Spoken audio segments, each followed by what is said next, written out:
মোৰ মাছৰ আঞ্জাখন কেনেকুৱা লাগিছে সকলোৱে জনাবচোন দেই, লগতে কমেণ্ট কৰিব। আহকচোন চাই থাকক। বনাবলৈ লৈছোঁ মই ধুনীয়া মাছ কেইটামান। মিঠাতেল যিহেতু নাছিল ৰিফাইনকে দি দিলোঁ আৰু এই চেনি পুঠি মাছ ধুনীয়াকৈ এইখিনি মই প্ৰথমে ফ্ৰাই কৰি লওঁ। হিলুটি কৰি ফ্ৰাই কৰি লৈছোঁ। ফ্ৰাই কৰোঁতে অকণমান ভাগিও গ'ল। এয়া মোৰ মাছ ফ্ৰাই হৈ গ'ল।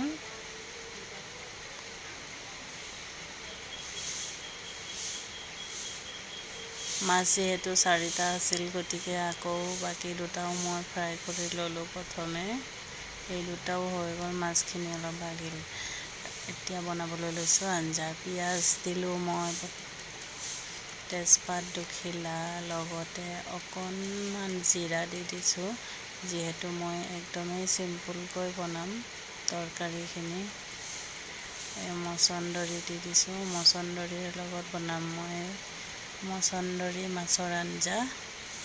আপোনালোকে খায় নে নেখায় জনাবচোন। মছন্দৰীৰ লগত মাছ মই খুবেই ভাল পাওঁ খাই। পেটৰ কাৰণেও ভাল হয় মছন্দৰী। তাতে গৰমৰ দিনত মছন্দৰী মাছৰ আঞ্জা। কণবিলাহী কেইটামান দি দিছোঁ মই। এতিয়া এইখিনি অকণমান সময়ৰ কাৰণে ঢাকোন দি দিম। হৈ গ'ল। জলকীয়া 3টা দি দিছোঁ। বিলাহীখিনি সিজিলে আধা আধি, সেইকাৰণে অকণমান এনেকৈ বিলাহীখিনি ভাগি দিছোঁ মই। ভাগি দি ইয়াতে এতিয়া মই আদা নহৰুৰ পেষ্ট অকণমান দি দিম। এইখিনি ধুনীয়াকৈ মিক্স কৰি আকৌ অকণমান সময়ৰ কাৰণে ঢাকি দিলোঁ। এইখিনি ধুনীয়াকৈ সিজি গ'ল। বিলাহী, মছন্দৰী, আদা নহৰুৰ পেষ্ট। ইয়াতে এতিয়া মই পানী এড কৰি দিছোঁ।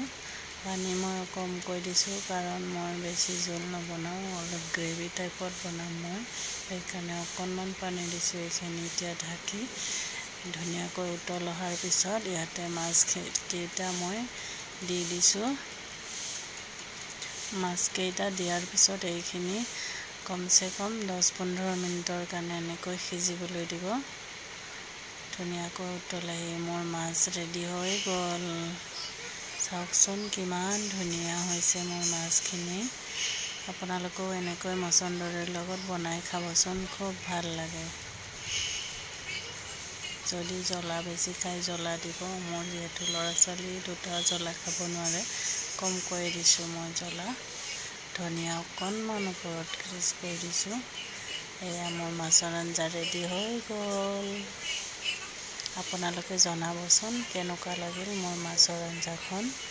লগতে কমেণ্ট কৰিব, লাইক কৰিব, শ্বেয়াৰ কৰিব, ছাবস্ক্ৰাইব কৰি দিব, লগতে বেল আইকনটো দবাই দিব। Bye bye, thank U.